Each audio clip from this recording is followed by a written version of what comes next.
राघव एक ऐसा लड़का था जो बाहर से तो हंसता रहता था, लेकिन उसके मन में उथल-पुथल मची रहती थी। सोच बार बार भटक जाती, गुस्सा छोटी बात पर फूट पड़ता और डर हर कदम पर उसे पीछे खींच लेता था। एक रात वह अपने कमरे के अंधेरे में बैठा रो रहा था। उसे समझ नहीं आ रहा था कि उसकी जिंदगी इतनी उलझ क्यों गई है। थोड़ी देर बाद वो भारी कदमों से उठकर घर के मंदिर के पास जा बैठा। उसकी आंखों में आंसू थे, आवाज कांप रही थी।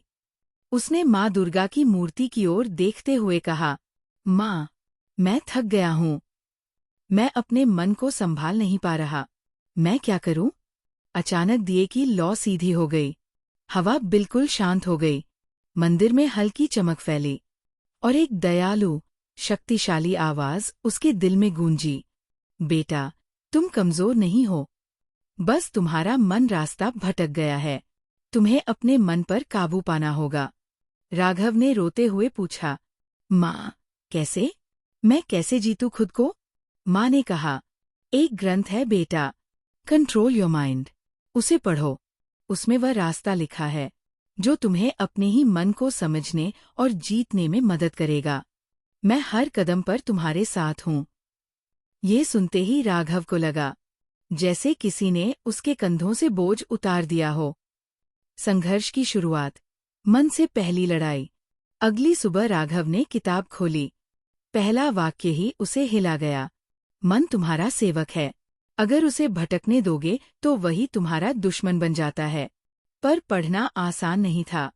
फोन बार बार ध्यान भटका देता, नकारात्मक विचार पकड़ लेते और आलस उसे रोक लेता। जब भी राघव टूटने लगता, माँ की आवाज उसकी आत्मा में गूंजती, युद्ध शुरू करना सबसे मुश्किल होता है बेटा, फिर से प्रयास करो। और राघव फिर से किताब उठाता। पहली लड़ाई, गुस्सा। एक दिन वह किसी बात पर इतना गुस्सा हो गया कि उसने चीजें तक फेंक दी। उसे खुद पर शर्म आई, डर लगा। वह मंदिर में आकर बैठ गया।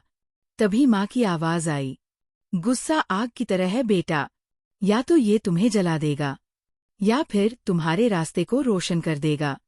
ये चुनाव तुम्हारा है। किताब में लिखा था, प्रतिक्रिया देने से पहले रुक जाओ। राघव ने ये अभ्यास शुरू किया। जब भी गुस्सा आता, वह रुकता, सांस लेता और खुद को शांत करता।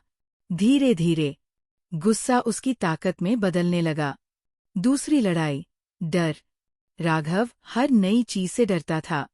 इंटरव्यू, लोगों की राय, असफलता। एक रात माँ दुर्गा फिर उसके सामने रोशनी के साथ प्रकट हुई। बेटा, तुम्हारा डर ही तुम्हारा महिषासुर है। इससे भागोगे तो बढ़ता जाएगा, सामना करोगे तो मिट जाएगा। किताब ने सिखाया था, डर को शांत मन से देखो, वो छोटा हो जाएगा। राघव ने डर का पीछा छोड़कर उसका सामना करना शुरू किया। धीरे धीरे उसका डर उसकी ताकत में बदल गया। तीसरी लड़ाई, नकारात्मक विचार। राघव अक्सर सोचता था, मैं नहीं कर पाऊंगा, मैं विफल हो जाऊंगा, मेरी कोशिशों का कोई फायदा नहीं। ये विचार उसे और नीचे गिराते।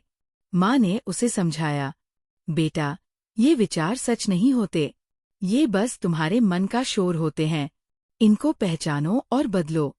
किताब में लिखा था, लिखो, देखो और सही विचार से बदल दो। राघव ने यही किया और धीरे धीरे नकारात्मकता की जंजीरें टूटने लगीं।